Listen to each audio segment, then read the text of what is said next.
What is up, guys? It's your boy Spooky Scary Cactus, and today we've got some brand spanking new Destiny 2 news, courtesy of the Bungie weekly update that has just gone live, revealing official information. And so, let's get started.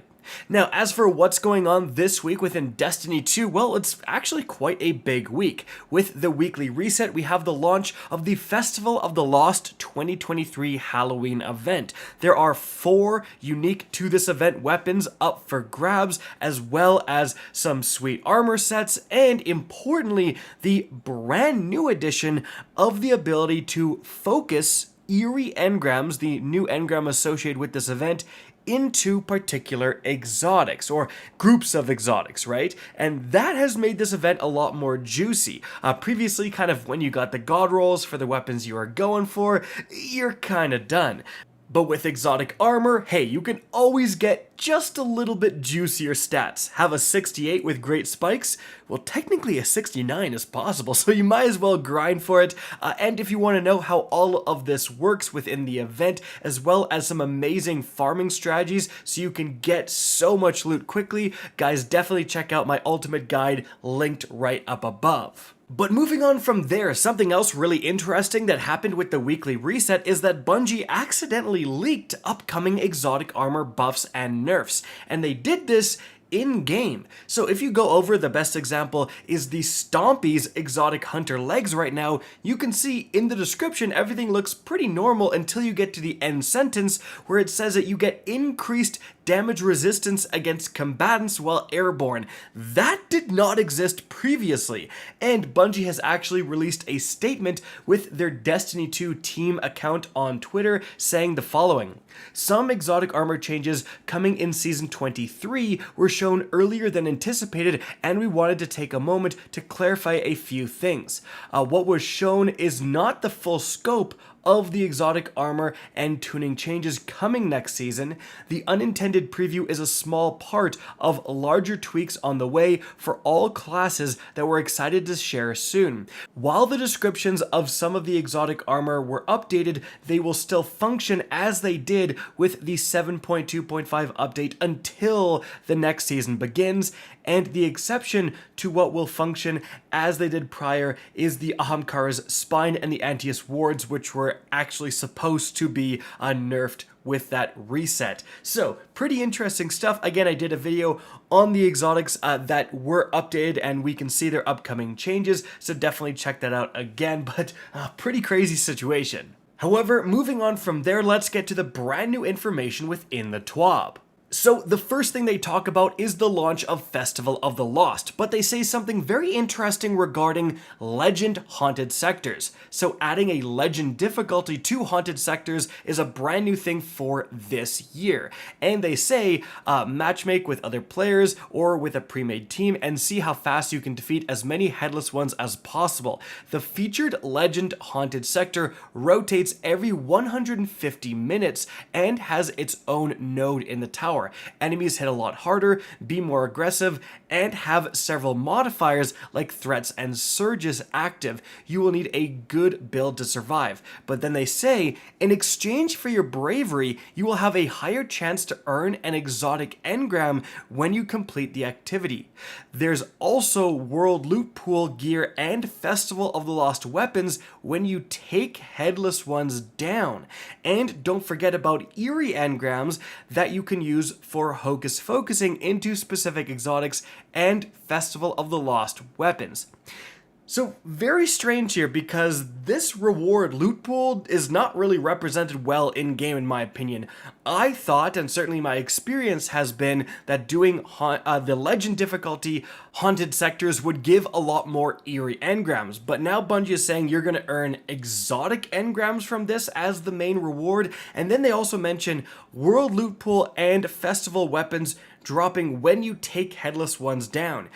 Do they mean just randomly, like when you kill one of the first initial headless ones, you can get candy, and then randomly a horror story auto rifle, or do they just mean at the very end chest? Really horrible job clarifying this stuff, but overall definitely going to be some better rewards for taking on that legend haunted sector, and absolutely planning on making a video going over some cracked loadouts where you can just farm the heck out of those legend haunted sectors. But again, rewards, they're all good rewards, but how they're actually distributed is a bit confusing. Now moving on from there, guys, Bungie is announcing a new cosplay competition, but they say no need to spend much or work hundreds of hours on it. Keep it fun, keep it simple, just work on something that will make you look scary, silly, and charming, then share it with us using the hashtag Threads of Fright on social media. So it sounds like a more like simple, just put on a funny costume and you'll be good to go. You don't have to have like, you know, exact perfect, lore accurate wings for your Savathun costume, stuff like that, you know what I'm saying? They also say you can like carve pumpkins in Destiny themes and submit that as well. They have PDF formats for masks you can print off and then just cut out yourself pretty easily, and this is the exclusive emblem up for grabs if you do win, so very cool. Now, moving on from there, guys, Bungie actually gives more information on last week's announcement that the Sparrow speeds would be equalized. So, for those who don't know, right now, there's a certain Sparrow always on time that's simply faster than all the other Sparrows. And so everyone, including myself, just uses this Sparrow if they have it because it just feels so bad to change Sparrows and go slower. So in Season 23, they say, we set a goal to help players feel more comfortable swapping off of the always on time by improving baseline exotic and legendary Sparrows while letting the always on time retain some of its unique functionality.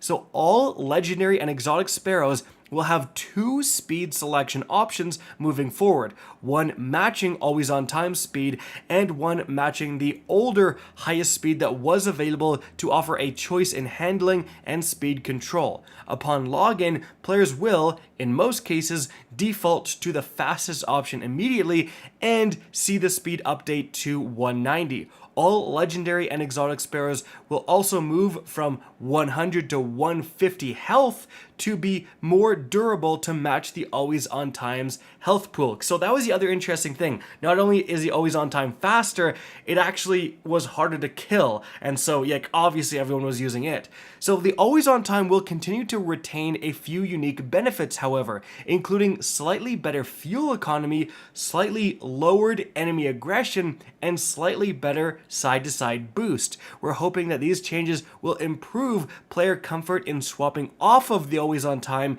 to use their favorite Sparrow in most play sessions, but that their investment in the always on time remains viable. So actually some pretty interesting information right there. What do you guys think? Are you gonna swap to different Sparrows now, or are you gonna keep the always on time? Even just with, you know, worse enemy aggression, it already could be worth using. If it's just the best overall Sparrow, it's not going to blow up on you because a drag spots you, that's probably the one I'm going to keep using.